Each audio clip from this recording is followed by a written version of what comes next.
Kita mulai Mahat. Bismillahirrahmanirrahim.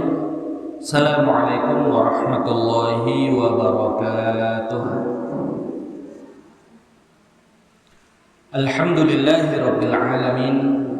Wassalatu wassalamu ala asyrafil anbiya'i wal mursalin Muhammadin wa ala alihi wa ashabihi ajma'in, amma ba'd. Para umahat wali santri pesantren Mahdhara yang dirahmati Allah Subhanahu wa taala, puji syukur alhamdulillah Allah Subhanahu wa taala senantiasa memberikan kepada kita semua nikmat yang banyak, nikmat iman, nikmat Islam, nikmat kesehatan, juga nikmat kesempatan. Di Senin pekan pertama di pagi hari ini Allah Subhanahu wa taala masih memberikan kita kenikmatan untuk bisa berkumpul di tempat yang mulia ini untuk sama-sama berthalabul ilmi, sama-sama mengikuti agenda kajian bulanan Ummahat Mahdhara, di mana insyaallah kita akan melanjutkan pembahasan dari kitab Tarajum Sayyidat Baitin Nubuwah.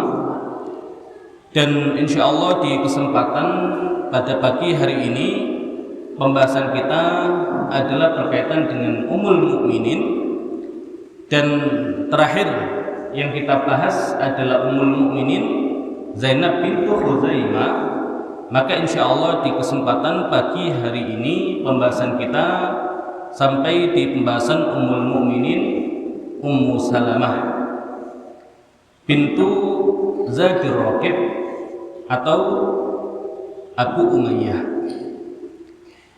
Baik, insyaallah beberapa hal nanti menjadi pembahasan kita terkait bagaimana Nabi Muhammad SAW saat berumah tangga dengan Ummul Mukminin Ummu Salamah, dan pelajaran-pelajaran apa saja yang bisa kita dapatkan dari rumah tangga mereka berdua, insyaallah kita bahas di kesempatan pagi hari ini.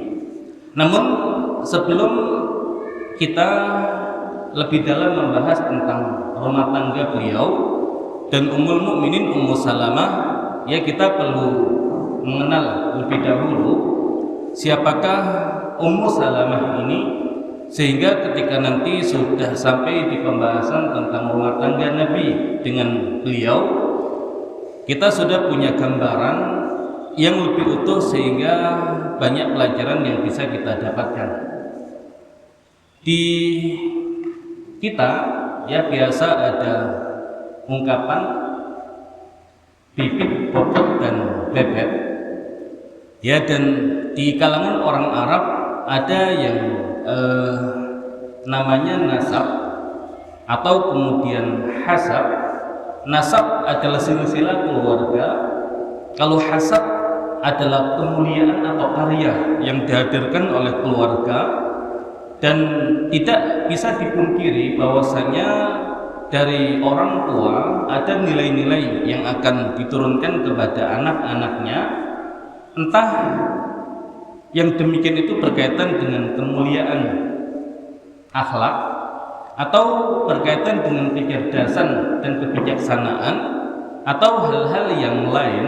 Artinya yang demikian ya tidak bisa dipungkiri, dan bahkan sejak masa jahiliyah yang demikian menjadi sesuatu yang diupayakan oleh orang-orang yang tidak punya nasab, dalam artian nasab mulia, tidak punya hasab, tidak punya banyak hal yang bisa ditonjolkan. Maka Bunda Aisyah menjelaskan salah satu pernikahan yang dilakukan oleh masyarakat jahiliyah adalah seorang suami memerintahkan istrinya agar mendatangi seorang tokoh, kemudian berhubungan dengan tokoh tersebut sampai ketika sudah dipastikan hamil, maka dia kembali kepada sang suami. Maka tidak jadi masalah ketika suami tersebut menganggap apa yang dikandung oleh istrinya menjadi darah dagingnya sendiri, walaupun dia tahu itu bukan anaknya. Namun ketika istrinya kembali kepada dia, digauli seperti biasa, seolah-olah tidak terjadi apa-apa, dan nantinya ketika lahir anak diharapkan anak yang lahir adalah anak yang memiliki karakter sebagai seorang pemimpin, sebagai seorang bangsawan, di mana memang itu yang diharapkan oleh para laki-laki di masa jahiliyah, sehingga ketika dinasabkan anak itu kepada dirinya menjadi satu kemuliaan tersendiri.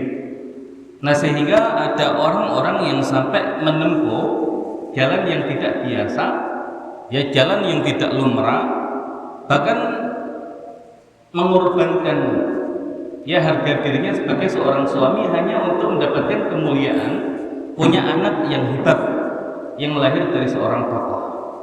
Nah, maka Ummul Mukminin Ummu Salamah juga lahir dari seorang tokoh, yaitu Abu Umayyah, di mana Abu Umayyah ini dikenal dengan Zatul Raqib. Zat artinya bekal, Raqib itu orang yang melakukan perjalanan. Kenapa Abu Umayyah, ayahanda dari Ummu Salamah, dikenal dengan Zatul Raqib? Karena siapapun yang kehabisan bekal di dalam perjalanannya, dia tidak usah khawatir.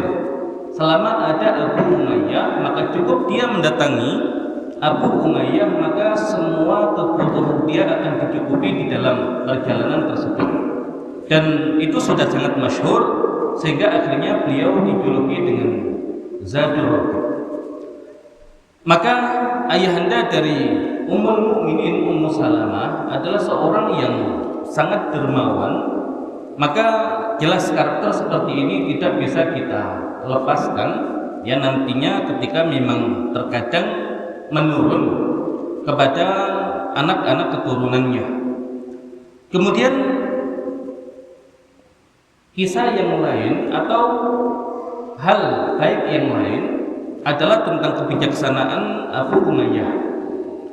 Di usia Nabi Muhammad yang ke-35 ada satu peristiwa besar di Mekah, di mana peristiwa itu belum terjadi di masa-masa yang sebelumnya, sampai menjadikan orang-orang Mekah sendiri bingung ini mau digimanakan ya, karena yang terjadi adalah Ka'bah yang saat itu terbakar disebabkan wewangian yang dinyalakan oleh seorang wanita di dalam Ka'bah kemudian menyambar bagian-bagian yang ada di dalam Ka'bah, sehingga menjadikan dinding Ka'bah itu menjadi rapuh, dan tidak lama setelah itu terjadi banjir besar yang menenggelamkan Ka'bah dan sekitarnya, sehingga akhirnya Ka'bah itu hancur ya, Ka'bah itu runtuh, dan orang-orang Arab bingung ya ini mau digimanakan.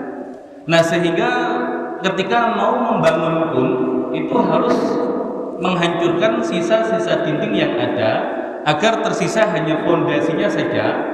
Namun 35 tahun yang lalu ada satu peristiwa yang masih terngiang di kepala mereka, adalah ketika pasukan bergajah yang dipimpin oleh Abraha hendak menghancurkan Ka'bah, Allah binasakan mereka. Nah, jangan-jangan sisa tembok ini kalau dihancurkan juga akan mendatangkan murka Allah. Maka tidak ada seorang pun yang berani untuk menghancurkan sisa dinding Ka'bah yang ada, dan satu-satunya orang yang berani memulai adalah Al-Walid bin Al-Mughirah, ayahanda dari Khalid bin Walid, yang saat itu dia berniat memang untuk membangun Ka'bah, sehingga dia sampaikan, ya Allah, kami tidak ingin menghancurkan rumahmu, tapi kami menghancurkan untuk membangunnya kembali. Maka orang-orang hanya melihat apa yang terjadi pada Al-Walid bin Al-Mughirah di hari itu. Kalau Allah turunkan azab, maka biarkan dia sendiri yang menanggung. Tapi seandainya ternyata tidak terjadi apa-apa, maka mereka siap bahu-membahu untuk sama-sama menghancurkan sisa dinding Ka'bah, kemudian membangun ulang kembali. Nah, ternyata tidak terjadi apa-apa, hingga akhirnya orang-orang Quraisy ya khususnya bahu-membahu untuk menghancurkan sisa dinding yang ada, dan akhirnya membangun Ka'bah yang saat itu dana yang terkumpul ya, dana halal yang terkumpul hanya cukup membangun Ka'bah dengan bentuk kubus. Padahal di zaman Nabi Ibrahim ya bentuk Ka'bah itu adalah persegi panjang. Nah, satu hal yang menjadi konflik dan semakin membesar adalah siapa yang berhak untuk meletakkan Hajar Aswad. Ya, sampai masing-masing kabilah merasa bahwasanya mereka yang lebih berhak. Dan kita tahu kebiasaan orang Arab, bahkan sekedar kalah balapan unta saja bisa perang. Ya, karena tadi faktor kemuliaan. Ketika mereka diejek dengan syair-syair karena kekalahan mereka dalam balap unta, nah itu terkadang menimbulkan peperangan. Lah apalagi kalau kemudian rebutan kemuliaan ya di dalam meletakkan Hajar Aswad di tempatnya. Maka akhirnya diusulkan oleh seorang tokoh yang bijaksana, dan tokoh ini adalah Abu Umayyah, bahwasanya siapa yang pertama kali memasuki pintu Masjidil Haram, maka dialah yang berhak untuk meletakkan Hajar Aswad. Dan sebagaimana yang kita ketahui, ternyata yang Allah takdirkan untuk memasuki pertama kali pintu Masjidil Haram adalah Nabi kita Nabi Muhammad SAW. Dan kemudian mereka berteriak Al-Amin, Al-Amin Narudina. Yang datang adalah Al-Amin dan kita semua ridho. Dan kemudian akhirnya Nabi perintahkan agar diletakkan di atas sorban ya Hajar Aswad, dan masing-masing tokoh memegang bagian tepinya. Dan ketika sudah sampai di tempat Hajar Aswad, maka disitulah Nabi SAW yang meletakkan sendiri Hajar Aswad tersebut. Nah, apa kaitan dua kisah tadi dengan pembahasan kita berkaitan dengan biografi Ummul Mukminin Ummu Salamah? Bahwasanya Abu Umayyah ini adalah ayahanda beliau. Maka kalau ada kedermawanan, ada kebijaksanaan, ya, dan beliau adalah seorang tokoh, ya, maka jelas sifat-sifat yang baik itu ya tidak salah kalau memang kemudian nanti menular dan ada pada diri sang putri yaitu Ummu Salamah. Dan kalau kemudian kita lihat secara utuh nasabnya, maka beliau adalah Ummu Salamah yang nama aslinya adalah Hindun. Ya, nama aslinya adalah Hindun. Jadi ketika teringat nama Hindun, jangan selalu yang diingat adalah Hindun istrinya Abu Sufyan. Ya, walaupun Hindun istrinya Abu Sufyan nantinya juga masuk Islam menjadi sahabiat yang luar biasa, tapi minimal ya ketika teringat nama Hindun yang sudah baik sejak awal adalah Hindun Ummu Salamah. Dan saya belum mendapati ada warisan yang anaknya namanya Hindun. Ya, kalau memang tidak masalah dengan yang demikian, ya kenapa kok tidak ada yang menamakan anaknya itu Hindun? Aisyah sampai banyak, sampai bingung Aisyah A, B, C, D, E. Khadijah juga banyak juga, A, B, C, D, E. Ya, kalau di sini hamnanya masih satu, ya Atikanya juga masih satu. Nah, Hindun ya silakan, ini buat rebutan saja yang dalam waktu dekat dikarenai anak perempuan, nggak ada masalah dinamakan Hindun. Dan jangan kemudian teringat dengan sosok yang lain, Pok Hindun. Tahu Pok Hindun? Nah, itu biarkan sesuatu yang lain, tapi Hindun yang dimaksud ya adalah Hindun Ummu Salamah. Karena nama adalah doa, dan yang tahu isi doanya kan orang tuanya. Maka sama-sama namanya, tapi kalau kemudian karakter yang dibayarkan berbeda, hasilnya juga beda. Ya, misalkan satunya pengen Hindun itu istrinya Abu Sufyan, nanti karakternya kayak begitu. Satu lagi Hindun, ya istrinya Abu Salamah, ya atau Ummul Mukminin Ummu Salamah, ya nanti karakternya seperti itu. Ya, seandainya nanti ada Hindun yang lain, ya pun demikian, ya karakternya akan seperti itu, tergantung keinginan orang tua ketika memberikan nama itu kepada ya anak-anaknya. Baik, jadi Ummu Salamah yang nama aslinya adalah Hindun bintu Abi Umayyah, yang nama aslinya adalah Suhail. Jadi Abu Umayyah ya nama aslinya adalah Suhail bin Al-Mughirah bin Abdullah bin Umar bin Makhzum. Nah, ketika sampai di Makhzum, berarti kita tahu ya Ummu Salamah ini berasal dari Bani Makhzum. Dan Abu Umayyah bin Al-Mughirah, maka Abu Umayyah ini saudaranya Al-Walid bin Al-Mughirah yang menurunkan anak Khalid bin Walid. Kemudian saudaranya Hisham bin Al-Mughirah yang melahirkan seorang anak namanya Amr bin Hisham yang kita kenal dengan Abu Jahal. Ya, jadi Hindun ini ya Ummu Salamah ini adalah sepupunya Khalid bin Walid, ya sepupunya Abu Jahal. Dan kalau Abu Jahal itu pamannya Umar karena saudari perempuannya Abu Jahal itu ibunya Umar. Adapun Al-Khattab dari Bani Adi. Nah, makanya di kitab Tarajum Sayyidat Baitin Nubuwah dikisahkan dialog antara Umar dengan Ummu Salamah, sampai kemudian Ummu Salamah merasa heran dengan mengatakan, ya kenapa Umar itu sampai ribut mencampuri urusan rumah tangga Nabi? Apa keperluan Umar? Nah, itu yang berani mengatakan itu kepada Umar adalah Ummu Salamah, karena secara hubungan kekeluargaan itu masih ada ikatan keluarga. Ya, karena ibunya Umar adalah sepupunya Ummu Salamah. Nah, ini berkaitan dengan nasab beliau. Berasal dari Bani Makhzum, dan Quraisy itu kan nanti banyak kabilah-kabilahnya. Dan yang paling utama di antara mereka dan biasa saling bersaing satu dengan yang lain itu 3 keluarga: Bani Hashim, Bani Makhzum dengan Bani Umayyah. Adapun nanti Bani yang lain secara kedudukan itu lebih di bawah. Maka secara nasab, ya nasabnya luar biasa, secara hasab dan kedudukan keluarga juga luar biasa. Nah, ini Ummu Salamah. Nah, dikatakan beliau ini lahir 28 qablal hijrah, 28 sebelum peristiwa hijrah. Berarti ketika hijrah usianya berapa? 28. Ya. Dan ketika Nabi Muhammad SAW diutus, berarti usianya 28 tahun dikurangi 13.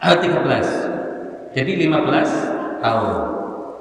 Jadi usia beliau ketika Nabi SAW diangkat menjadi Nabi dan Rasul adalah 15 tahun. Dan Nabi 40 tahun. Berapa bedanya?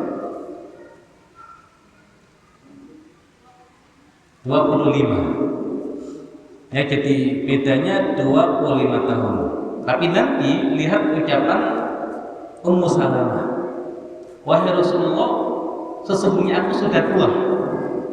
Ketika dilamar oleh Nabi, dia mengatakan, wahai Rasulullah, sesungguhnya aku sudah tua. Padahal jarak antar keduanya ya adalah 25 tahun. Makanya di sini nanti kita belajar. Jadi dalam berumah tangga itu jangan menunjukkan keunggulan yang dengan keunggulan itu terkadang dijadikan sarana atau wasilah menganggap dirinya lebih tinggi daripada pasangan. Ya sudah tua saja kok minta aneh-aneh, Mas. Kan nanti begitu, karena merasa dirinya muda. Tapi ya nanti ada cara bagaimana kemudian tidak memunculkan yang seperti itu, tapi merasa bahwasanya dirinya sudah tua. Nah, sehingga ya tidak ada hal yang kemudian bisa ditonjolkan sehingga bisa digunakan untuk menekan pasangan. Ya kalau kita kan nggak begitu. Ya cuma beda setahun 2 tahun, paling jauh ya 5 tahun, sudah merasa, Mas kamu itu sudah tua, saya ini masih muda. harusnya kamu bersyukur. Nah itu kita. Nah tidak dengan ya keluarga Nabi. Makanya bagaimana masing-masing itu mendudukkan posisinya. Nah itu sangat menentukan ya keharmonisan rumah tangga. Baik, ya sebelum nanti kita bahas lebih detail ke arah sana, kita lihat suami beliau sebelum nanti menikah dengan Nabi Shallallahu Alaihi Wasallam. Siapa suaminya? Abu Salamah. Kenapa Abu Salamah? Karena punya anak namanya Salamah, dan Salamah itu laki-laki, bukan perempuan. Ya, yang perempuan itu Salma. Ya, kalau Salamah laki-laki. Atau kalau mau dijadikan perempuan bisa Salimah. Ya, tapi apakah nggak boleh perempuan dinamakan Salamah? Ya, boleh saja. Ya, karena Hindun itu perempuan, tapi Hindun juga ada yang laki-laki. Ya, Hindun itu perempuan, tapi Hindun juga ada yang laki-laki, nggak ada masalah. Ya, makanya ada namanya Sofi, laki-laki atau perempuan? Kalau Sofiah jelas perempuan. Kalau Sofi saja, ya ada yang laki-laki. Jadi manggil Sofi, yang laki-laki nengok, yang perempuan nengok kan biasa. Jadi ada nama-nama yang sama, yang mungkin begitu. Ya, jadi jangan kemudian jadi masalah besar ketika mendapati Salamah kok perempuan. Enggak, ini saya ingin menunjukkan di sini bahwasanya Salamah ini laki-laki agar ya kita nanti ketika mendapatkan pembahasan Nabi menikahkan Salamah dengan putrinya Hamzah. Lah, kok Salamah menikah dengan putrinya Hamzah? Masa perempuan dengan perempuan? Enggak, ini Salamah laki-laki. Ya, ketika nanti Nabi menyampaikan pinangannya dan yang menerima adalah Salamah. Lah kok perempuan yang menjadi perwakilan keluarga menerima pinangan atau bahkan menikahkan ibunya? Nah, ini kan nanti jadi rancu. Ya, maka Salamah itu adalah laki-laki, anak pertama, sehingga diberikan kunyah untuk ayahnya Abu Salamah dan untuk ibunya Ummu Salamah. Pertanyaannya, untuk Abu Salamah nama aslinya adalah Abdullah bin, ini kalau kita pakai kaidah bahasa Arab berarti Abdullah bin Abdil Asad bin Hilal bin, pakai kaidah bahasa Arab, bin Abdillah bin Umar bin Makhzum. Jadi ketemunya di Makhzum. Bukan, ketemunya di Abdullah bin Umar. Ya, kalau Abdullah bin Umar tadi melahirkan Mughirah, kemudian Mughirah melahirkan Abu Umayyah. Abu Umayyah punya putri namanya Ummu Salamah. Kemudian Abdullah bin Umar punya anak yang lain namanya Hilal. Hilal itu melahirkan Abdul Asad. Nah, Abdul Asad ini punya anak namanya Abdullah yang kunyahnya adalah Abu Salamah. Dan Abu Salamah ini adalah sepupu Nabi karena merupakan anak dari bibi beliau, Barrah bin Abdul Muttalib. Jadi bibi Nabi Barrah bin Abdul Muttalib adalah ibu dari Abu Salamah. Makanya ketika dahulu Nabi Shallallahu Alaihi Wasallam disusukan oleh Thuwaibah, mantan bujaknya Abu Lahab, Abu Salamah juga sama disusukan oleh Thuwaibah. Sehingga Nabi dengan Abu Salamah adalah saudara sesusuan. Ya, maka nantinya ya ada isu yang beredar, ya kalau Nabi Shallallahu Alaihi Wasallam ingin menikahi anaknya Abu Salamah atau putrinya Ummu Salamah, maka Nabi mengatakan ya tidak mungkin. Ya, kenapa? Karena Ya, anak dari istri kalau sudah dukhul kan tidak mungkin untuk dinikahi. Ya, kecuali sebelum dukhul. Dan Nabi pun mengatakan seandainya pun dia bukan anak diriku, tetap tidak bisa aku nikahi. Kenapa? Karena aku dan ayahnya dahulu disusukan oleh wanita yang sama. Nah, berarti keponakan susuan. Nah, itu. Ya, karena apa yang diikat dengan susuan itu seperti yang diikat dengan nasab. Jadi melebarnya sama. Baik, nah itu Abu Salamah. Dan Abu Salamah ini sudah masuk Islam sejak awal. Ya, di rombongan awal sahabat yang masuk Islam. Jadi angkatannya Sa'ad bin Abi Waqqas. Ya, kemudian siapa lagi yang awal-awal? Abdullah bin Zubair, Al-Arqam bin Abil Arqam. Nah, ini di awal-awal dia sudah masuk Islam. Nah, wallahu a'lam apakah sudah menikah atau belum? Ya, dengan Ummu Salamah. Karena untuk Salamah ini nanti baru lahir ketika keduanya hijrah ke Habasyah. Jadi kelahiran Salamah kalau seandainya ada akte lahir, nah itu tercatatnya di Habasyah. Nah, di Habasyah itu kan tahun kelima kenabian. Nah, biasanya kan ketika menikah itu jeda punya anak biasanya setahun atau agak lama 2 tahun, kecuali kalau memang nggak punya anak. Nah, tapi kalau memang punya anak dan tidak seperti orang hari ini nikah tapi nggak ingin punya anak, nanti saja ketika sudah puas main-mainnya. Nah, itu orang-orang hari ini. Nah, maka wallahu a'lam apakah pernikahannya itu sebelum masa kenabian atau setelah masa kenabian. Nah, namun kalau kita lihat ya untuk Abu Salamah ya masuk Islam sejak awal, walaupun secara garis nasab itu ya satu nasab dengan Nabi, tapi dari garis nasab ayah termasuk Bani Makhzum. Ya, maka ini menjadi bukti kalau dakwah Nabi Muhammad SAW itu bukan dakwah keluarga. Karena Abu Jahal tidak mau menerima dakwah Nabi Muhammad dengan menganggap oh itu kita saingan dahulu. Masalah kekayaan kita bisa bersaing. Ya, masalah perdagangan kita bisa bersaing. Tapi dari Bani Hashim ada yang ngaku Nabi.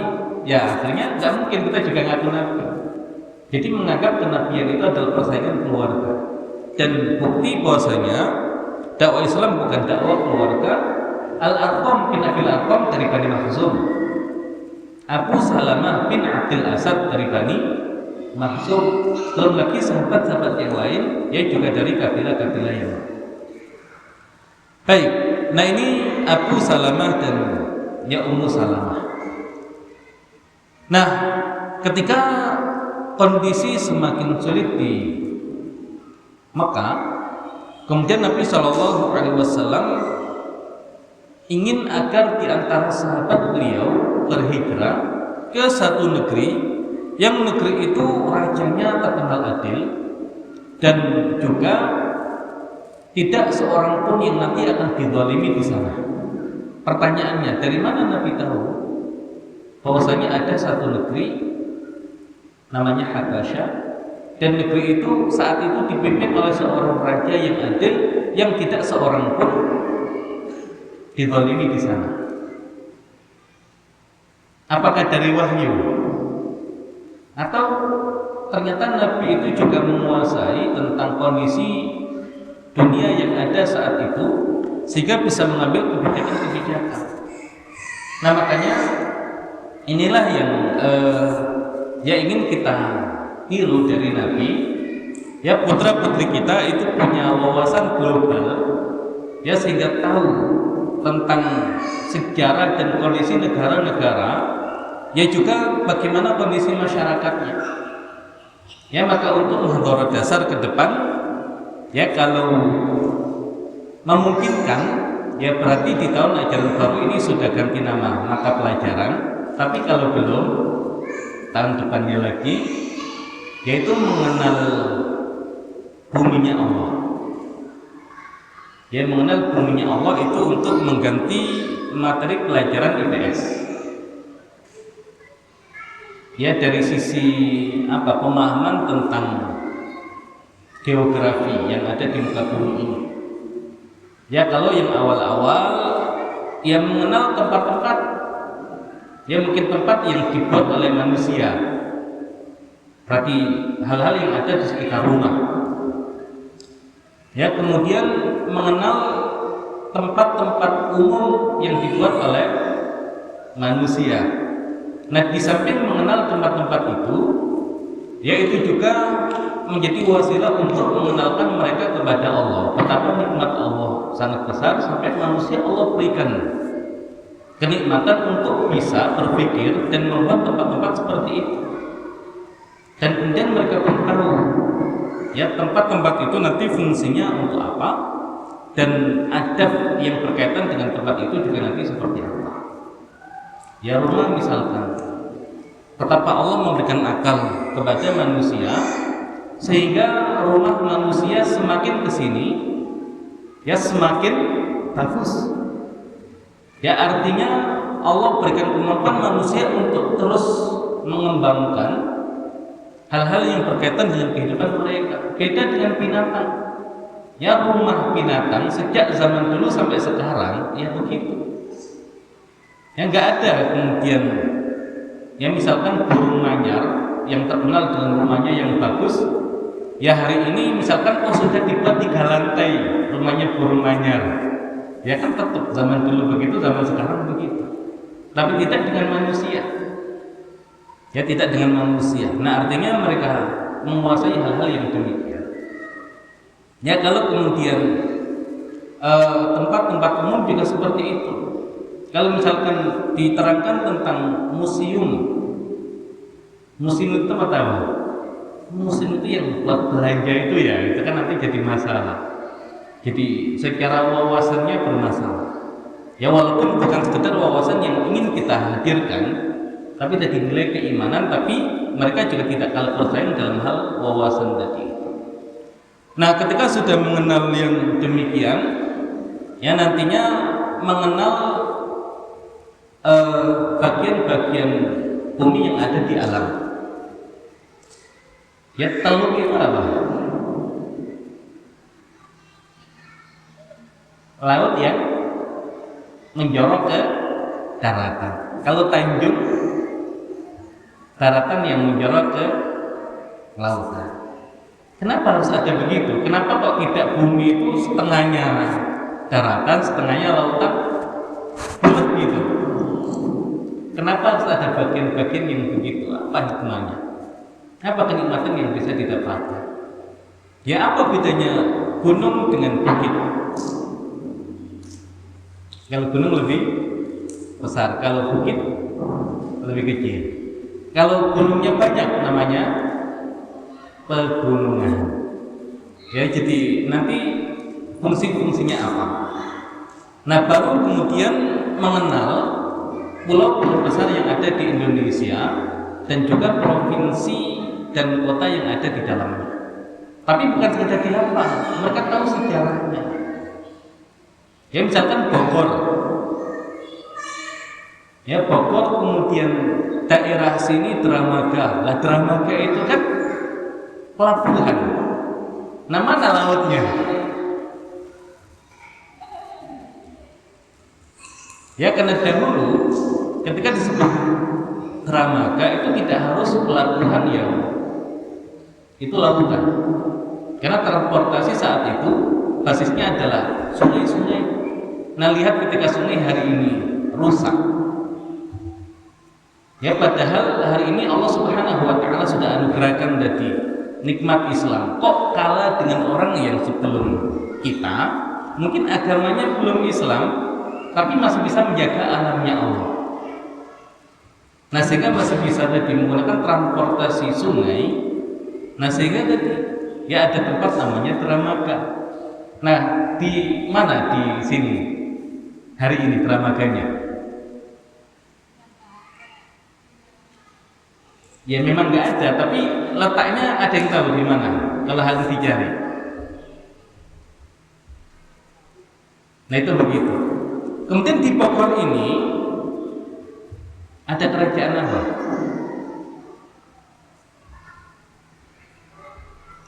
Kan kalau di Jawa Timur sebelum Islam ya, itu kan ada ya Majapahit yang nanti kemudian melahirkan ya di masa Islam kan Demak, dari Demak nanti Pajang, kemudian Mataram, ya Surakarta dan Yogyakarta. Ya kalau di sini,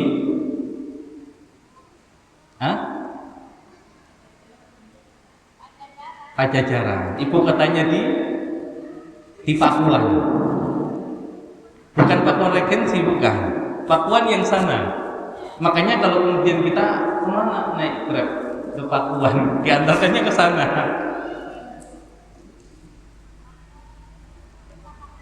Ya tahu Pakuan kan? Universitas Pakuan. Nah, di daerah Pakuan. Terus sampai kemudian ditarik ke sejarah Islam ada kaitannya.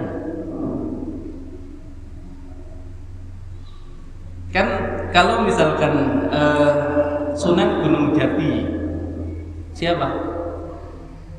Syarif Hidayatullah. Dari mana dia?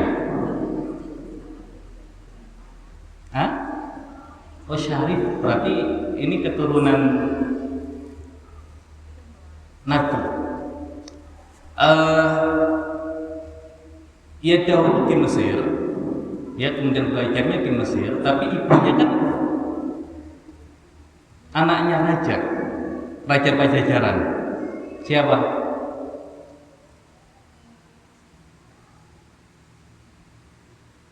Rara Santang bukan?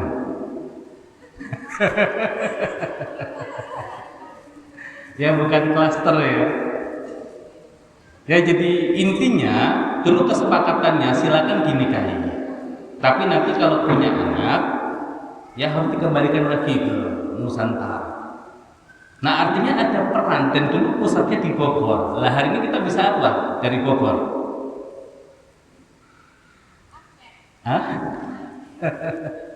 Nah ini kan menimbulkan semangat keislaman. Jadi di samping mengenal wilayah-wilayah, ya juga semangatnya begitu.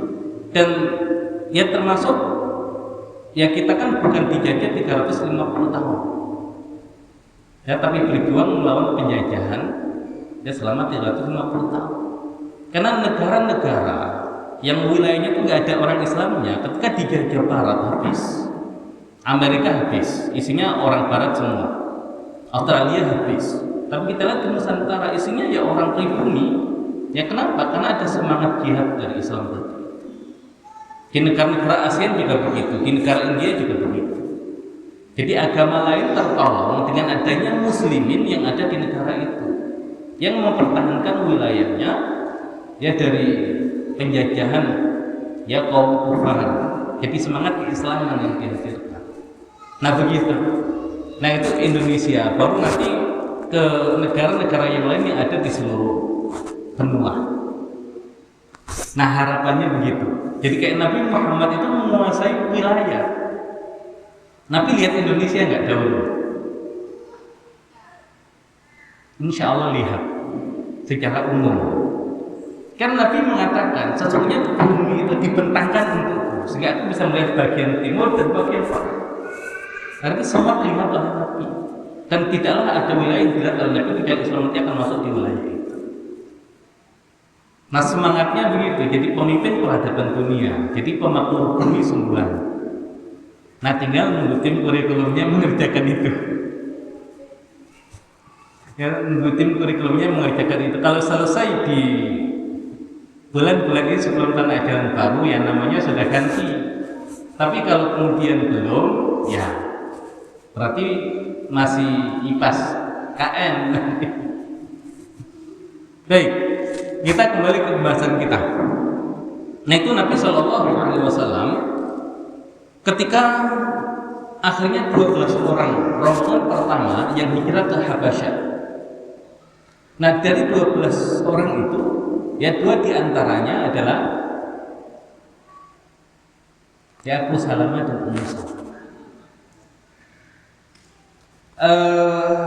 Dan kalau kita lihat ternyata justru yang hijrah ke Habasyah itu bukan dari kalangan rendah, tapi dari kalangan bangsawan. Jadi kalau kemudian digambarkan yang hijrah ke Habasyah itu sahabat-sahabat yang dari kalangan rendah yang banyak diintimidasi, dizalimi, dianiaya sehingga tidak kuat, kemudian hijrah ke Habasyah tidak demikian. Ya justru dari kalangan bangsawan, sehingga nanti ketika orang-orang Habasyah melihat orang-orang yang datang, mereka ini bangsawan loh, bukan kasta rendah yang mungkin lari dari kampung halamannya karena ingin mengadu nasib. Kan kayak misalkan pasukan salib dahulu itu kan kebanyakan isinya para petani yang mereka hidup di Eropa itu perang, atau kemudian kalangan-kalangan yang secara ekonomi itu berat, ya daripada hidup berat di Eropa mending ngadu nasib ya dengan dalih perang salib. Ya walaupun ada pihak-pihak dengan kepentingan yang lain. Dan nanti kan ada hijrah ke Habasyah yang pertama, yang hijrah ke Habasyah yang kedua, dan kapan sahabat terakhir yang kembali ke Madinah? Kan nanti baliknya beda-beda. Setelah iya, kan hijrah ke Madinah ada masa-masa lagi. Nah, yang terakhir adalah setelah menaklukkan Khaybar. Dan itu Ja'far. Makanya Nabi mengatakan, saya tidak tahu karena sebab apa saya bahagia. Apakah karena sebab ya bi fathi Khaybar atau bi qudumi Ja'far? Apakah karena sebab tadi menaklukkan Khaybar atau kedatangan Ja'far? Nah, akhirnya ulama mengatakan, kenapa bangsawan yang dikirim ke sana? Ya pertama, akhirnya tidak muncul image yang dikirim itu adalah orang-orang yang memang lari ya karena kondisi ekonomi, tapi memang ada masalah. Nah, sehingga menjadikan mereka bertanya-tanya ada apa sih? Ternyata faktornya agama yang baru. Dan sampai Najasyi pun akhirnya masuk Islam nantinya. Dan juga cara Nabi untuk mengamankan, ya mengamankan posisi kaum muslimin seandainya yang di Mekah habis atau di Madinah pun nantinya habis, tetap ada ya kaum muslimin di belahan bumi yang lain yang nanti akan menyebarkan Islam. Tapi ketika sudah dirasa aman di Madinah, Nabi izinkan untuk kembali. Nah, maka Nabi itu orang yang ketika menyiapkan sesuatu, wallahu a'lam, apakah ada plan A, plan B, plan C, atau sampai seterusnya. Jadi cara berpikirnya begitu. Ya, cara berpikirnya begitu. Baik, ya kalau ibu-ibu plannya sampai ke berapa? Ini belanja telur misalkan, kok nggak ada, balik plannya cuma satu, atau kemudian diganti tahu, diganti tempe, diganti. Nah, ala kulli hal ini Nabi mengajarkan kita, yaitu sudah harus banyak antisipasi yang dihadirkan. Baik, kemudian nanti ketika terdengar kabar orang-orang Mekah sudah masuk Islam, maka akhirnya di antara sahabat kembali ke Mekah, termasuk Abu Salamah dan Ummu Salamah. Tapi ketika kembali ke Mekah, bisa nggak langsung kembali ke Mekah? Enggak, butuh orang yang memberikan pelindungan. Karena ketika keluar dari Mekah, artinya pelindungan keluarga itu sudah ditanggalkan. Maka kalau ingin kembali, harus ada pelindungan. Sama kayak Nabi ketika ke Thaif, kemudian ingin kembali, itu kan harus dapat pelindungan dulu. Karena pelindungan keluarga sudah hilang. Maka kalau Nabi itu kan Nabi diberi pelindungan oleh Adi, ya, oleh Mut'im bin Adi, ya, oleh Mut'im bin Adi. Nah, kalau Abu Salamah itu diberikan pelindungan oleh khalnya. Khal itu saudara ibu. Siapa khalnya? Ya berarti cari saja paman Nabi yang masih hidup saat itu tinggal berapa? 3 atau 4? 4. Abbas, Hamzah, dua-duanya beriman. Yang tidak beriman Abu Thalib, Abu Jahal. Abu Thalib nama aslinya,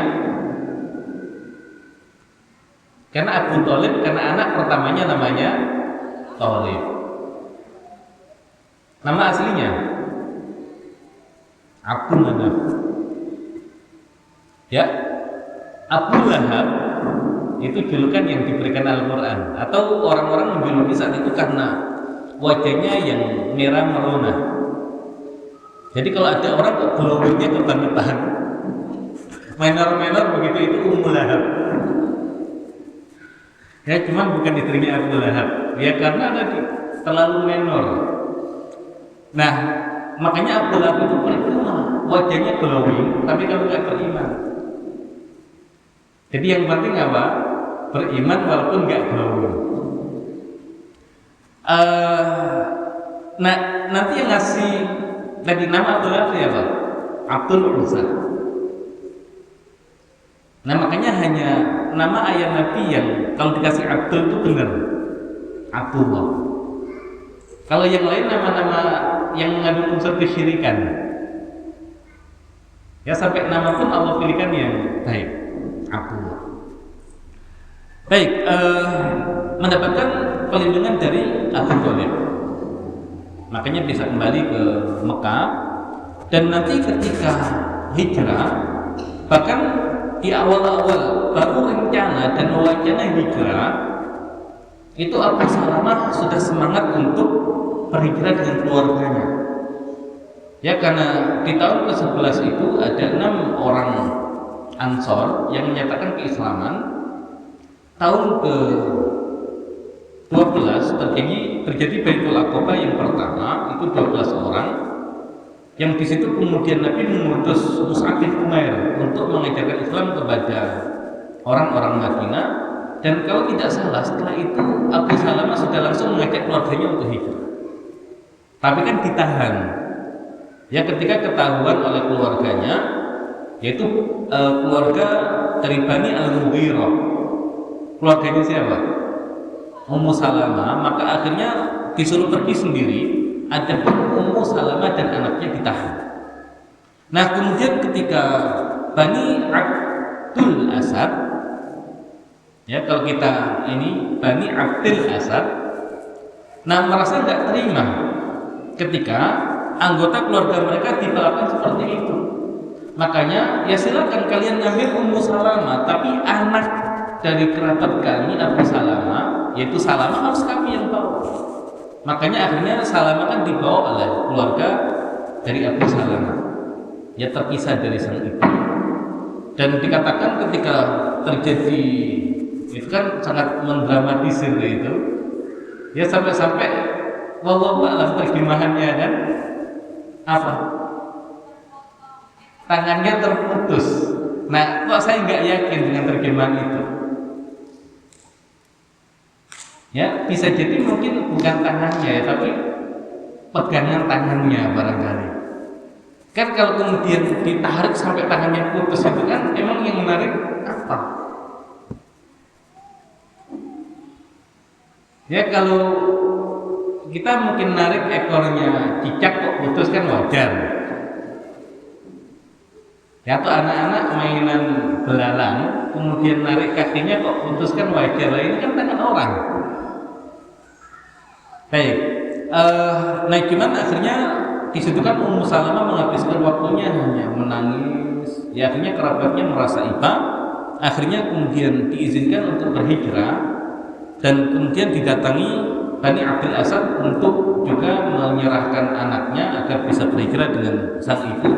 Dan akhirnya keduanya berangkat.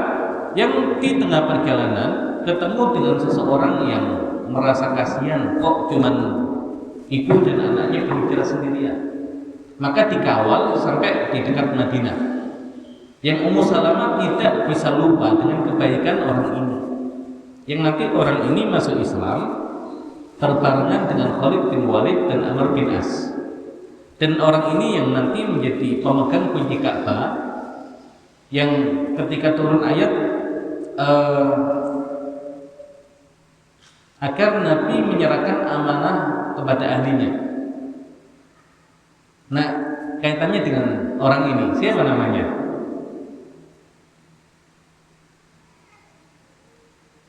Ya Uthman bin Talha. Uthman bin Talha yang mengantarkan Ummu Salamah sampai di dekat Madinah. Baik, kehidupan di Madinah. Anaknya Abu Salamah dan Ummu Salamah berapa? Ketika hijrah ke Madinah, satu kan? Baru Salamah saja. Ya, baru Salamah saja. Tapi nanti ya dikatakan anak-anak Abu Salamah dan Ummu Salamah ada namanya Umar bin Salamah. Yang Umar ini meriwayatkan hadis ketika makan dengan Nabi, ya ghulam, samillah wa qul bi yaminik wa qul mimma yalik. Nah, itu hadisnya dari Umar bin Abi Salamah yang tinggal bersama Nabi. Kemudian Nabi ada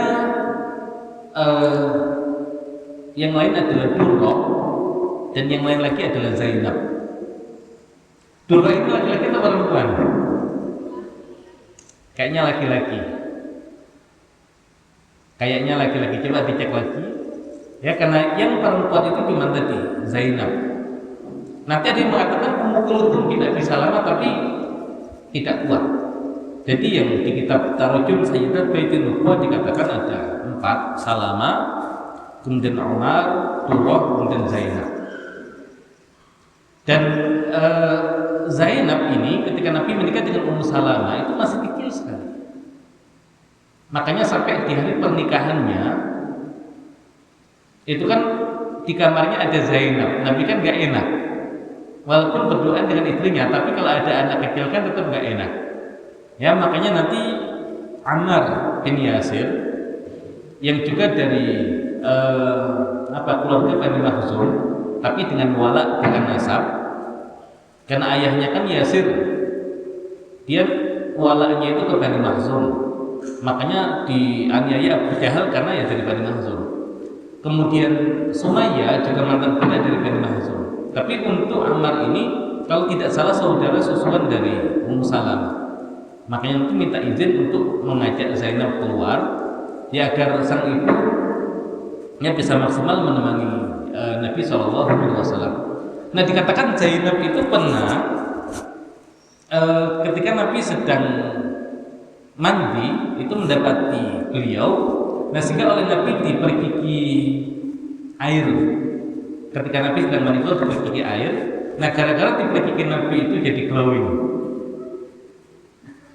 dan awet muda. Ya, cuman ya hari ini nggak bisa begitu. Ya, yang ada kalau kemudian lihat orang lain mandi ya disiram pakai air, bukan diperkiki lagi. Nah, jadi wajahnya awet muda. Nah, itu barokahnya. Makanya sisa wudhu Nabi itu jadi rebutan sahabat. Ya, atau sisa minum Nabi menjadi rebutan sahabat. Tapi kalau sisa minum kiai atau kemudian bekas mandi kiai, ya wallahu a'lam, yang mau saja kalau itu. Perempuan. Ya jadi gitu ya. Nah, kan nanti Abu Salamah itu ikut perang Badar, ikut perang Uhud ya dengan luka panah yang mengenai bagian yang mirip dengan Sa'ad bin Mu'ad, ya sahabat mulia yang nanti memutuskan perkara Bani Quraidah untuk membunuh laki-laki dewasanya itu kan setelah itu meninggal karena pendarahannya nggak bisa berhenti. Nah, Abu Salamah juga mendapatkan di panah di lengannya. Nah, sehingga nanti sembuh, tapi nggak lama kambuh lagi. Makanya di perang Badar ikut, di perang Uhud juga ikut. Nah, di perang Hamra'ul Asad, lanjutan dari perang Uhud, yang Nabi hanya mengizinkan sahabat-sahabat yang ikut di perang Uhud yang boleh ikut perang di Hamraul Asad walaupun dengan luka-luka asal masih bisa jalan ikut. Dan itu menunjukkan kalau perang Hamraul Asad masih lanjutan dari perang Uhud. Dan di perang Hamraul Asad Quraisy tidak berani melawan muslimin. Maka siapa yang menang kalau begitu? Ya kaum muslimin. Karena Hamraul Asad masih lanjutan dari perang Uhud dengan dalil tadi yang boleh ikut berperang adalah yang ikut di perang Uhud. Tidak boleh ada penambahan personil. Kecuali satu orang, Jabir bin Abdullah, yang ketika perang Uhud nggak bisa ikut karena harus mengundi dengan ayahnya. Hanya satu yang perang, satu menjadi tulang punggung keluarga. Tapi nanti minta izin dan diizinkan oleh Nabi. Nah baru nanti di satu ekspedisi militer ketika Nabi mendengar ada pergerakan musuh, maka Nabi mengutus 150 orang sahabat yang dipimpin oleh Abu Salamah. Nah ketika musuh mengetahui itu akhirnya musuh lari dan mendapatkan ghanimah yang banyak. Dan ketika sampai di Madinah kambuh penyakitnya dan qadarullah ya tidak lama setelah itu kemudian beliau wafat. Nah sebelum wafat itu kan dulu pernah terjadi dialog antara Abu Salamah dan Ummu Salamah. Ini kan kisahnya luar biasa ya. Itu kalau dibikin sinetron kalau di kita kan, ya tapi peristiwa hijrah ke Madinah itu kan bisa gitu, ya menjadi adegan yang menguras air mata gitu ya. Nah, ya artinya ini kan satu kehidupan yang memang luar biasa dari keduanya. Makanya ya Ummu Salamah seandainya suaminya meninggal tidak ingin menikah lagi. Tapi Abu Salamah malah memerintahkan dia nikah lagi. Jadi ya tidak tidak egois ya. Pertanyaannya kenapa Abu Salamah itu minta agar istrinya nikah lagi? Kan ahsannya kalau suaminya meninggal istri nggak nikah lagi. Tapi kalau istrinya yang meninggal, suami nikah lagi. Karena nikah lagi pun nggak harus nunggu istrinya meninggal, apalagi kalau istrinya meninggal. Nah, ya bayangkan Abu Salamah meninggal di tahun ke-4 Hijriah. Kemudian anak dari Ummu Salamah dan Abu Salamah setelah Salamah kan 3 orang. Lah lihat usianya berapa itu? Kan 4 Hijriah wafat. Kemudian ketika di Madinah nambah 3 anak lagi. Tiap tahun ada. Ya tiap tahun ada. Walaupun ada riwayat yang mengatakan semua anaknya lahir di Habasyah, ada yang mengatakan itu, tapi yang rajih tadi di Madinah. Nah sehingga ya mungkin pertimbangan Abu Salamah ini kalau tidak nikah lagi, ini nggak ada yang ngurus anak-anaknya. Nah makanya perempuan seandainya bisa jadi tulang punggung keluarga, asalnya nggak nikah lagi. Kalau bisa jadi tulang punggung keluarga. Tapi kalau kemudian kesulitan harus mencari nafkah di luar, sedangkan tanggungannya banyak, nah belajar dari Ummu Salamah. Nggak ada masalah. Ya untuk nikah lagi. Tapi kalau kemudian tidak nikah lagi karena ingin fokus didik anak dan bisa menghidupi mereka, yang bahkan dilamar Nabi pun tidak diterima. Seperti siapa? Ummu Hani yang dilamar Nabi tapi mengajukan tadi alasan tidak bisa menerima karena ingin fokus didik anak-anaknya. Nabi terima asalnya. Ya jadi banyak contoh yang kemudian bisa kita jadikan referensi. Lah tinggal dicocokkan. Ya kita di posisi yang mana? Ya karena kalau dalam hal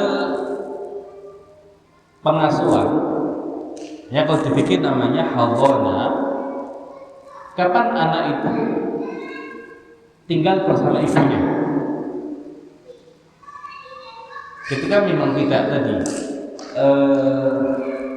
dia berumah tangga dengan ayah dan ibunya, tapi harus terpisah.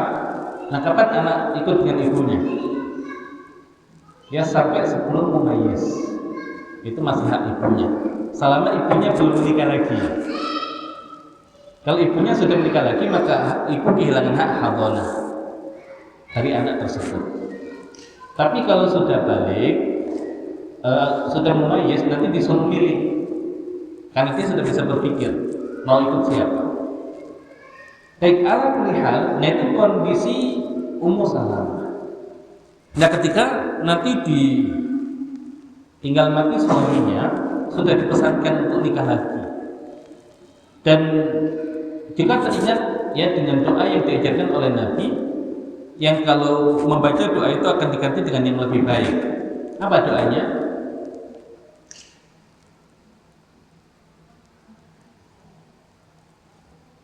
Ya, jadi kalau ditinggal mati tadi, innalillahi wa inna ilaihi raji'un.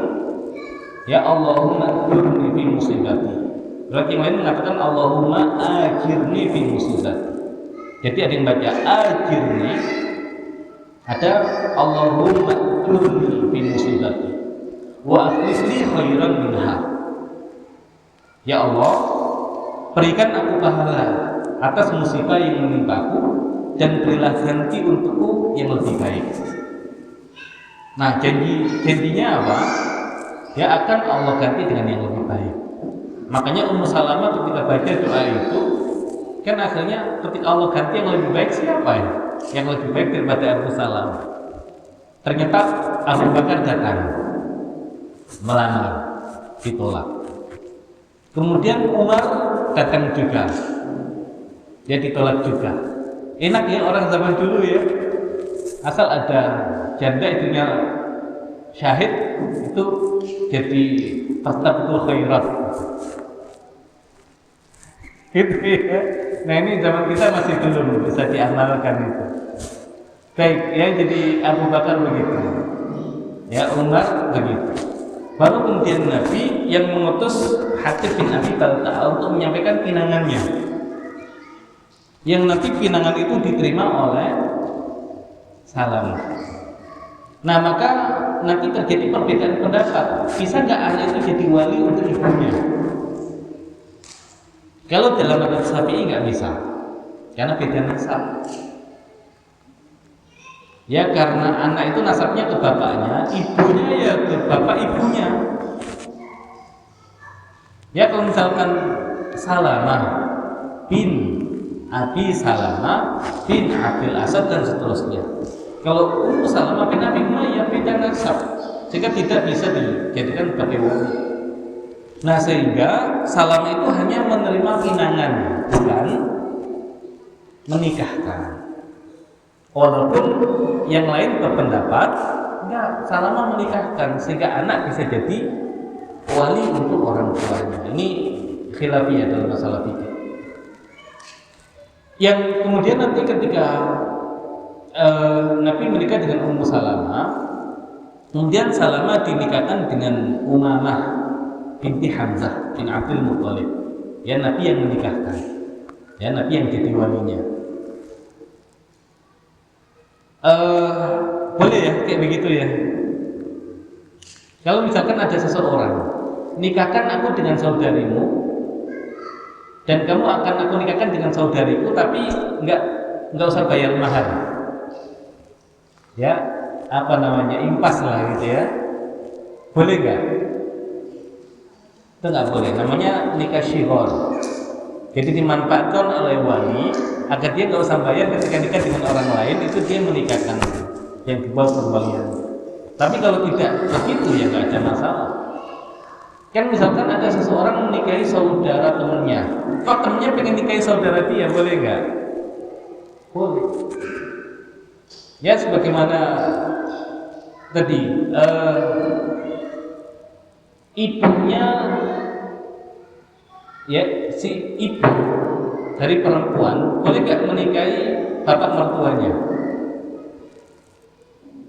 Jadi bapak tiriku adalah mertuaku dan suamiku adalah saudara tiriku. Ya kan nggak ada masalah, nggak ada hubungan kekeluargaan. Nah saudara tiri di kita itu juga perlu didudukkan definisinya. Karena kadang saudara seayah dibilangnya saudara tiri, ayahnya sama, ibunya beda. Saudara seibu dibilang saudara tiri, padahal ibunya sama, yaitu masih saudara, mau kandung syakik sama ibunya sama, atau bapaknya sama, atau ibunya sama, itu saudara. Nah kalau kemudian si apa namanya ya orang lain yang menikah dengan orang tuanya yang bawa anak, nah itu memang ada satu tahun, bukan mahram dan bahkan boleh menikah, ya bahkan boleh menikah. Nah makanya saudara tiri ini yang mana? Kita semuanya kan saudara tiri. Nah ya gitu ya, perlu didudukkan definisi saudara tiri. Baik, kemudian Ummu Salamah ketika dilamar mengatakan, oh ya Rasulullah, saya sudah tua. Padahal usianya berapa? Ya 28 ditambah 4 32, masih muda enggak? Ada yang 32 di sini? Udah lewat semua.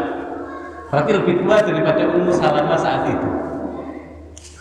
Nah 32 merasa tua. Berapa usia Nabi? Nabi ketika hijrah itu berarti 53 ditambah 4 57. Lebih tua. Nah tapi kenapa Ummu Salamah mengatakan wahai Rasulullah, saya sudah tua? Karena melihat istri-istri Nabi yang lain, Hafsah yang lebih muda, Aisyah apa lagi. Tapi kenapa tidak melihat Saudah? Nah itu lagi jangka panjang. Bisa kalau kemudian dijadikan sebagai nilai lebih. Oh Nabi, saya ini masih muda loh gitu. Tuh lihat istrimu yang lain sudah tua, langkah juga sudah tua. Berarti ya saya minta ini dan ini karena saya masih muda, kan gitu. Jadi cara untuk menuntut lebih, tapi nggak begitu. Nah makanya misalkan di apa namanya satu masyarakat, suaminya itu lulusan SD, karena para laki-lakinya itu nggak suka sekolah. Si istrinya S1. Kira-kira ketika nikah itu apakah dijadikan S1-nya ini menjadi wasilah untuk menuntut lebih kepada suami? Mas, kamu cuma SD, ngerti apa sih? Saya ini S1. Nah, seandainya tetangganya ada SD yang dapat S3, ya harusnya tadi bahasanya kayak Ummu Salamah, Mas, saya ini nggak pinter-pinter amat, nggak sampai S3, saya cuma S1. Apakah kamu mau nikah dengan aku yang cuma S1? Gitu. Jadi kalau kita kan hari ini itu mencari keunggulan pribadi yang digunakan untuk merasa Mas kamu tuh beruntung. Jadi artinya kamu tuh bersyukur, aku bersabar. Jadi nggak begitu bolehnya. Ya, jadi Ummu Salamah begitu. Baik, kemudian yang berikutnya dia mengatakan aku seorang yang pimpin kaum. Nah kenapa disampaikan? Ada nggak kaitan nanti cemburu itu dengan kehidupan rumah tangga? Ada, karena jadi sumber konflik ini. Kalau tidak disikapi sejak awal, jadi masalah. Nah, jadi sifat-sifat yang kemudian ada potensi ke depannya itu jadi masalah keluarga. Nah, harusnya disampaikan di awal. Kan kita nggak apa-apa, yang penting nikah dulu. Nanti ketahuan baru ketika sudah nikah. Mau pisah ya terserah lah gitu. Nah itu kan malah mabaratnya lebih besar. Makanya kalau bisa hal-hal yang punya potensi ketika menikah itu nanti jadi masalah disampaikan di awal. Maka Ummu Salamah menyampaikan itu. Masalah pencemburu yang luar biasa. Nggak biasa di madu lah rasanya gitu. Kan sama Abu Salamah kan cuma satu istrinya kan. Ya kalau bahasa gampangnya begitu. Nabi saya itu belum punya pengalaman di madu. Ya, walaupun dibahasakan saya perempuan yang sangat pencemburu. Ya, saya akan berdoa kepada Allah, ya semoga Allah tadi ya jadikan kurang rasa cemburumu itu. Nah, jadi kalau kemudian hari ini kayaknya bisa dicoba itu. Saya tuh nggak siap di madu ya, sudah saya doakan kayak Ummu Salamah. Nah, namun melihat ini kan problem. Ya dan didoakan oleh Nabi dan ya artinya ketika Allah ijabah berkurang rasa cemburunya. Ya dan kalau sekedar rasa cemburu kan pengalaman Nabi sudah luar biasa. Ya namanya piring terbang, tapi bukan terbang ke orang ya. Kan yang Aisyah ketika dapat kiriman itu kan dibanting sama dia. Ya biasa gitu loh. Nah tapi kan Aisyah masih muda. Nah Ummu Salamah itu kan ya sudah berumur lah, dalam artian dibanding dengan istri Nabi yang lain. Baik, ala kulli begitu. Jadi kalau ada hal-hal yang kemudian punya potensi disampaikan. Mas, saya itu belanjanya banyak mas. Itu kalau cuma 100.000 buat belanja itu nggak bisa, saya itu hidup saya begitu. Nah ya terserah, berarti kalau kemudian nggak apa-apa deh, nanti saya kasih 500.000 gitu. Ya tapi ya aman ya, nggak bisa ya disampaikan saja. Makanya di fikih itu nanti ada tema nafkah. Ya makanya masalah nafkah itu nanti sebabnya ulama mengatakan ada 3. Ya masalah nafkah ada 3. Ada zaujiyah, ikatan suami istri, kemudian qarabah, kekerabatan. Ini masalah nasab. Ya, ke orang tua, ke anak, ke saudara itu qarabah. Ada milkiyah, karena kepemilikan. Misalkan budak, kemudian hewan-hewan peliharaan, nah itu milkiyah, wajib dinafkahi. Kucing aja wajib dinafkahi. Kalau nggak dinafkahi, dikurung, itu kan masuk neraka perempuan gara-gara nggak menafkahi kucing. Nah, bedanya apa? Nafkah yang zaujiyah, kemudian qarabah, kemudian milkiyah. Di kitab-kitab yang lain biasanya zaujiyah diawalkan, tapi di mata Nabi Suja dimundurkan. Dan ulama mengatakan zaujiyah ini beda dengan qarabah. Ya kalau qarabah atau milkiyah itu nafkahnya itu adalah ya kaitannya dengan kifayah, kecukupan. Jadi butuhnya berapa, dikasihnya sesuai dengan kebutuhan. Tapi kalau zaujiyah istri itu sebabnya bukan kecukupan. Ya memang haknya dapat nafkah. Jadi nanti dicatat kalau suaminya punya kelebihan itu seharinya 2 mud. 2 mud. Ya tergantung makanan pokok di tempatnya apa. Ya kalau sagu ya sagu, kalau jagung ya jagung, 2 mud. Kalau 1 sok 4 mud. 1 sok 2,5 kg ya. Paling minimal, ukuran paling minimal. Berarti 1 mudnya berapa? Berarti 1,5 liter lah, 2 mud ya, 1,5 liter. Seharinya jatahnya itu. Kalau diuangkan berapa?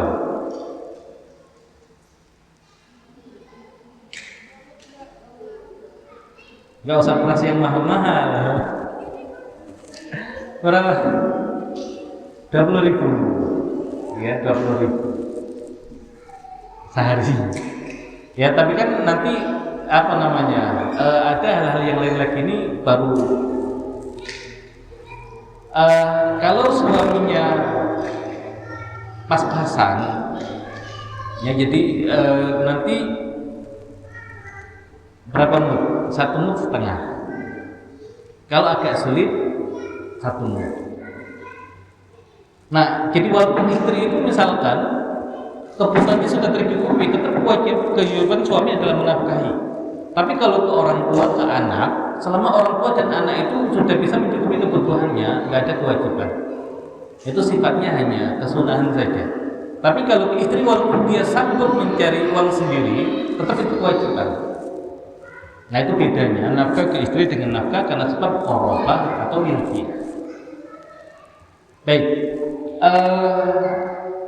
Nah itu makanya perlu disampaikan tadi. Ya jadi sanggupnya berapa gitu ya.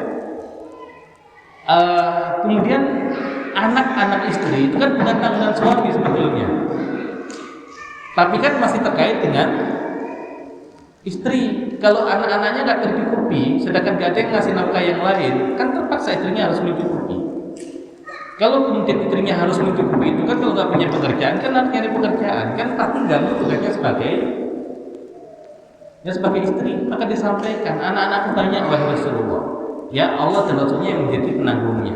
Sudah berarti ada kesepakatan siap nanggung. Kan enak kan? Jadi nanti kalau kemudian oh ini biaya sekolahnya siapa? Mas kan dulu kamu nanggung gitu. atau kemudian biaya apanya kan gitu. Jadi harus dibicarakan di awal. Jadi sehingga ketika sudah terjadi pernikahan, sudah tadi masalah cemburunya kok ada sedikit cemburu ya wajar lah itu. Tadi udah disampaikan.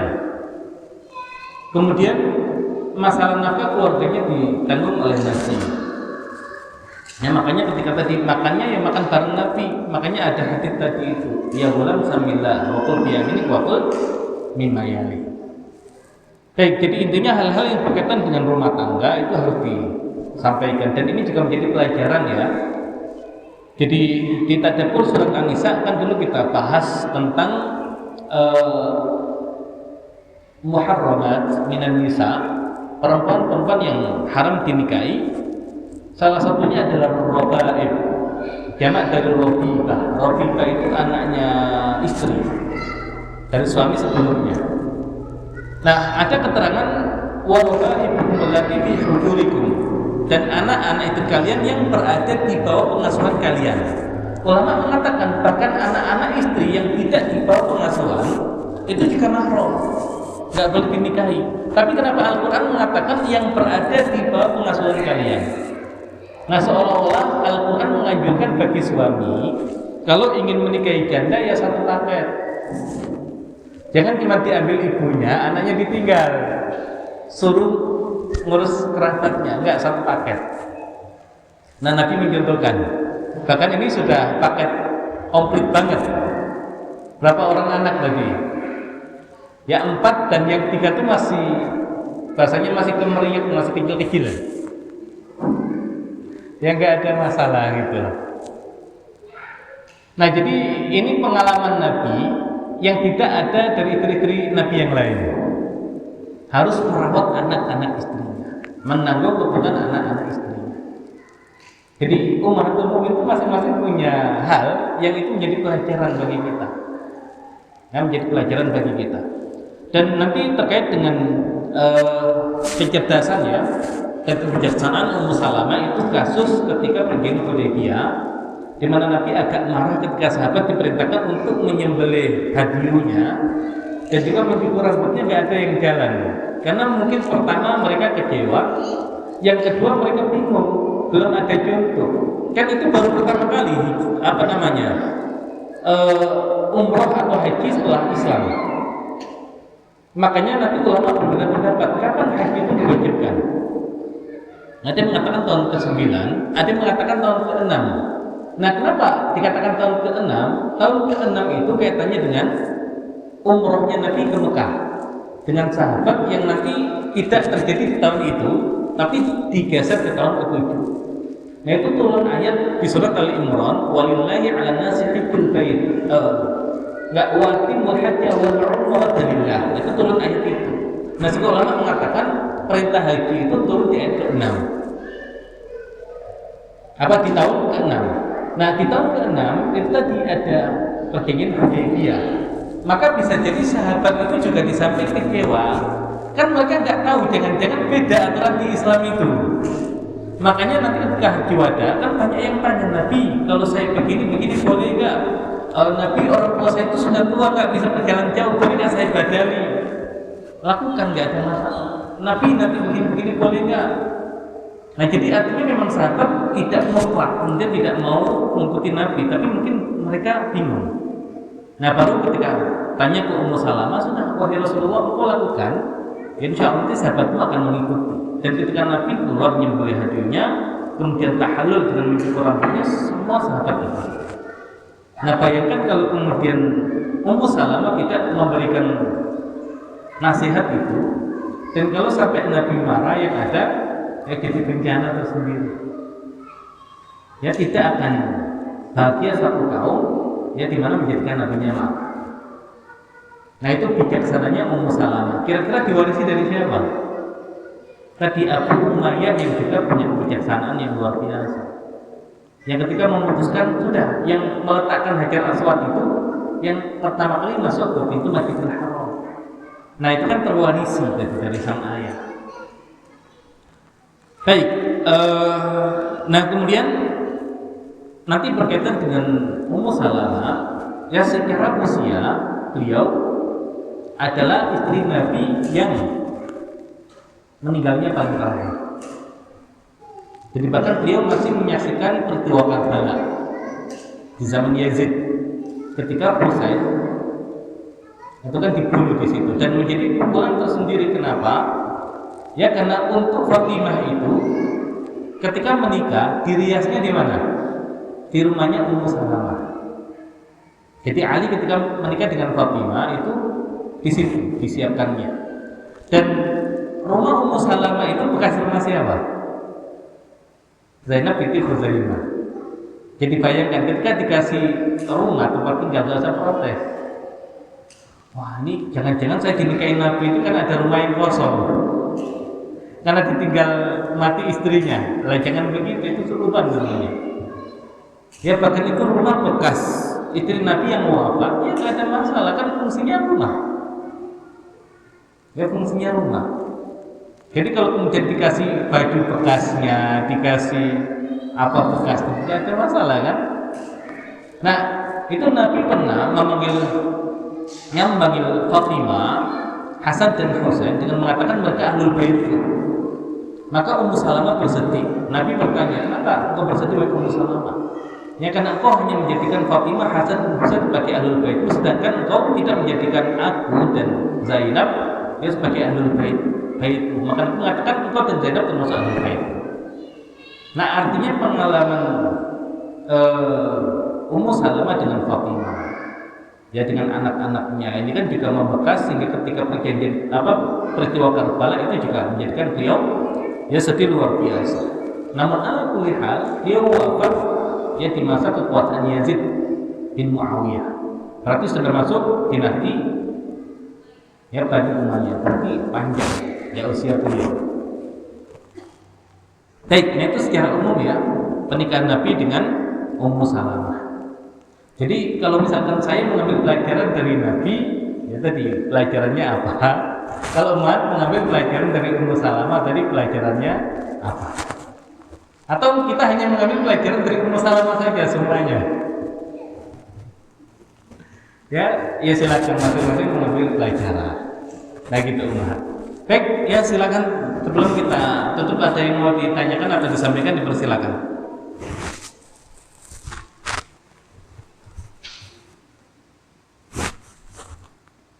Silakan Umahat.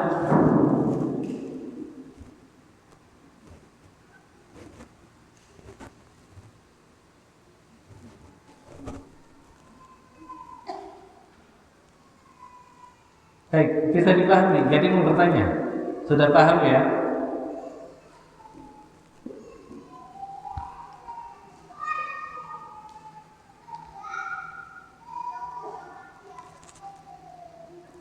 Baik, Bu Ami bisa langsung bertanya sendiri.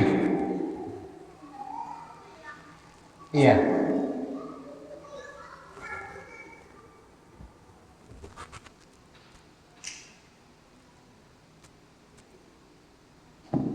Pertanyaannya agak Iya.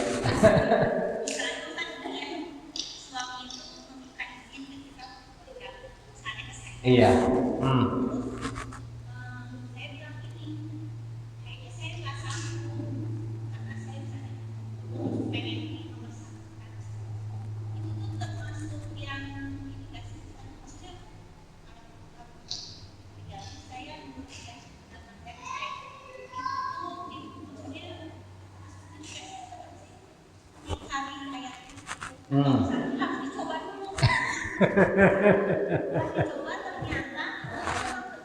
Iya.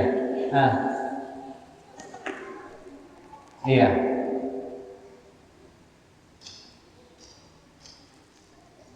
Ini ada sabotase kayaknya. Jadi mic-nya nggak nyala.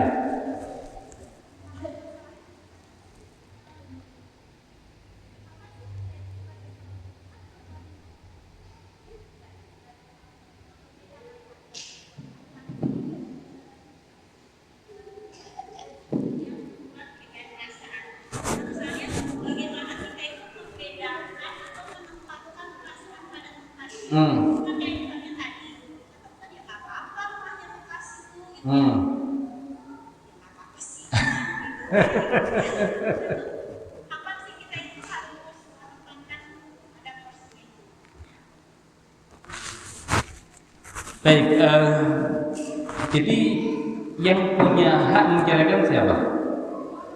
Suami. Istri punya hak cerai nggak? Nggak. Kapan istri punya hak cerai? Kalau di awal pernikahan ada perjanjian, Mas, ya selama saya sanggup untuk menjadi istri yang bisa melayani semua kebutuhanmu, ya maka engkau tidak boleh menikah lagi. Nah itu kemudian suami menerima syarat itu di dalam akad pernikahannya. Nah maka ketika nanti suami menikah lagi, itu istri sudah otomatis punya hak untuk lanjut atau tidak di dalam pernikahan. Nah tapi kalau dulu belum mensyaratkan itu, ya berarti istri tidak punya hak untuk menceraikan.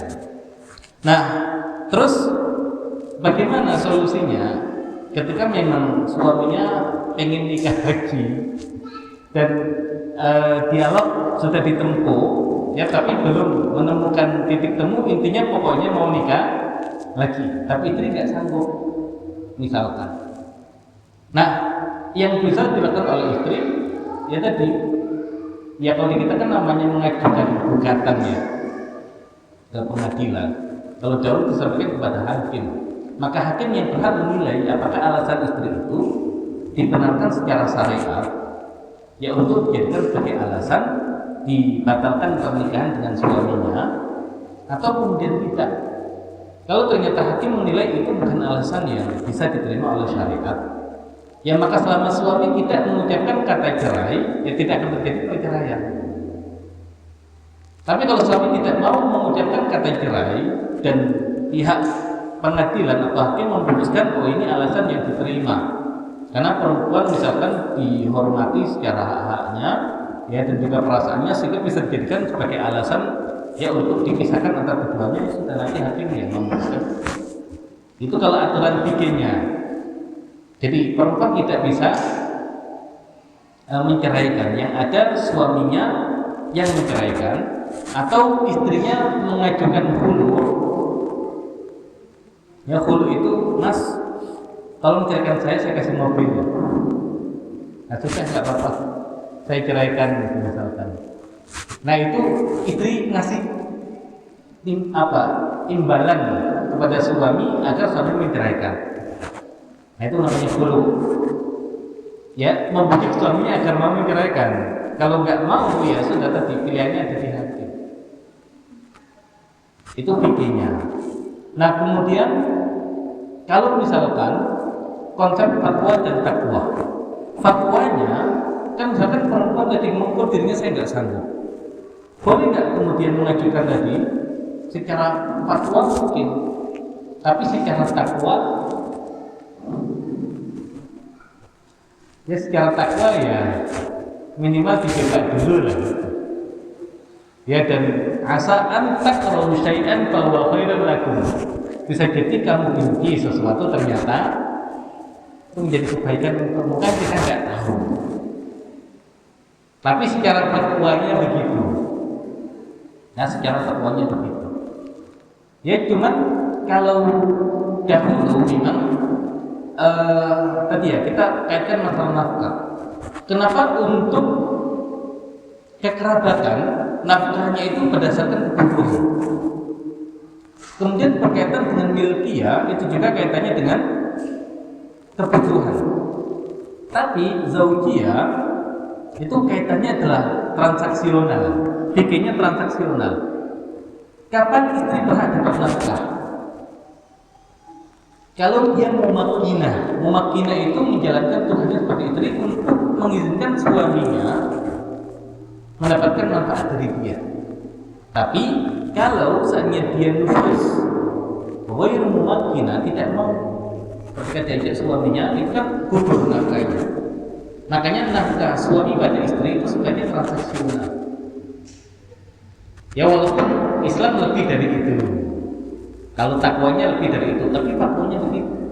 Jadi zaman dulu kalau misalkan hitung-hitungan fikih, ya suami tadi selama bisa memberikan nafkah kepada istri, ya sudah, istri dikasih tempat tinggal, tiap hari dikasih sekian, ya pembantu sekian, ya bahkan nyapu segala macam itu bukan bekasnya istri. Nah, nanti ada pembahasan begini. Kalau ternyata istri itu nggak tahu kalau itu bukan pekerjaan dia ngepel, dia nyapu, dia masak, baru ngaji tahu itu bukan kerja dia. Boleh nggak kemudian nanti menuntut ke suaminya, Mas sudah 10 tahun saya menjalankan itu. Ini kalau dikerjakan pembantu itu kalau dikonversi sekian. Boleh nggak? Istri nuntut untuk diganti. Ya, jadi payahnya kerjanya dengan gaji seperti pembantu. Nah, dipikir nggak boleh. Ya kenapa? Ya karena namanya hibah itu kan tidak menutup timbal balik. Itu menjadi hibahnya istri. Tapi suaminya dosa kalau kita kasih tahu ke istri kalau itu bukan pekerjaan istri. Jadi suami harus kasih tahu. Kalau dia nggak mau mengerjakan ya sudah. Makanya nanti kalau di Islam itu tugas itu satu, melayani suami. Melayani dalam tanda kutip, hanya itu. Ya rumah disediakan, pakaian disediakan, ya makan disediakan, pembantu disediakan, tugas didik anak dalam artian dari pembiayaan segala macam itu tugas suami. Nah makanya istri itu tinggal hidup nyaman saja. Nah tapi akhirnya kalau kita pakai pendekatan seperti itu, kan dia nggak berhak suaminya untuk menikah, melarang suaminya nikah lagi, karena modelnya model fatwa. Jadi asal kebutuhannya dicukupi selesai. Nah, milih kehidupan yang seperti itu atau kemudian berjuang bersama. Ya makanya di sini kan dituntut saling pengertian. Jadi ketika sang istri sudah berkorban, bukan ranah fikih yang diambil, tapi ranah takwa tadi hal yang bukan kewajibannya dia kerjakan, maka suami cara pandangnya, muamalahnya jangan hanya masalah fikih. Kan hak saya untuk menikah lagi, iya sih. Tapi kan ada sisi yang lain yang perlu diperhatikan. Maka akhirnya masing-masing itu memandang pengorbanan yang lain. Sehingga dengan pengorbanan itu kan kadang seseorang rela kalau begitu saya juga berkorban. Ya karena pasangan saya berkorban, saya juga akan berkorban. Nah makanya dialog itu yang ditempuh di awal. Asalnya begitu, jadi saling memahami. Nah tapi kalau kemudian tidak saling memahami, ya fatwanya begitu. Tapi kalau kemudian pasangan kita standarnya fatwa, kalau kita bisa takwa yang lebih baik. Nah tapi ya lagi-lagi silakan memahami. Ya jadi itu hak tadi untuk kemudian menerima ataupun tidak. Tapi untuk terjadinya perceraian itu ada di tangan suami atau kemudian hak hakim. Nanti hakim yang memutuskan. Nah, ada pun berkaitan dengan menempatkan perasaan, ya apa namanya? Ya lihat kondisi suami. Makanya di fikih tadi, ketika suaminya itu rezekinya banyak, nafkahnya bisa lebih. Kalau kemudian agak kurang, tadi kurang. Nah ini kan ketika suaminya memang baru bisa menyediakan itu. Oh ini bekas istri saya yang sebelumnya ya. Ya terima gitu loh. Ya sanggupnya baru itu kan. Oh kok kayaknya jangan-jangan saya ini cuma dijadikan sebagai apa namanya boneka untuk mengingat istrimu yang lama mas. Sampai pakaian saja nggak dibelikan yang baru, dikasih pakaian istrimu yang lama. Rumah juga begitu ya, jangan gitu. Ya jadi bisa jadi sanggupnya baru itu. Jadi intinya ya ketika memang suaminya sanggupnya begitu, ya nggak usah kemudian dibawa ke perasaan. Sudah memang sanggupnya begitu. Kecuali kalau kemudian sanggup lebih, nah mungkin boleh agak nanya lah gitu. Mas, bisa nggak ini nggak di sini misalkan. Kalau suaminya lebih, tapi jangan suaminya sanggupnya itu dan pokoknya mas gitu. Nah itu jantungan suaminya, darah tinggi nanti. Ya jadi itu juga harus tahu gitu loh. Jadi intinya ya di dalam rumah tangga itu yang melihat kelebihan pasangan. Ya dengan melihat kelebihan itu akhirnya kita bisa berkorban. Tapi yang ada kalau kemudian kita melihat kelebihan kita akhirnya nuntut. Ya jadi perasaan ya tetap ya tidak bisa dinafikan. ya, tapi juga tadi kadang di beberapa hal bisa digunakan logika. Bisa kan perempuan menggunakan logika? Bisa. Walaupun yang dengan perasaan, tapi masih bisa menggunakan logika. Jadi jangan menggunakan perasaan murni, tapi gunakan logika. Yang gunakan untuk mendukung perasaan, tapi jangan hanya menggunakan logika tanpa perasaan, sadis nanti. Mas, ini bukan tugas saya. Ini kamu harus ngasih pembantu buat saya. Nah itu kan murni logika, nggak ada perasaannya. Dek, kamu kok nggak punya perasaan ya? Jadi gitu ya. Jadi tetap ya menggunakan perasaan, tapi didukung dengan logika, sehingga perasaan itu bisa ditempatkan di tempat yang benar. Nah begitu, ummahat Allah al-misal. Baik, ada yang lain?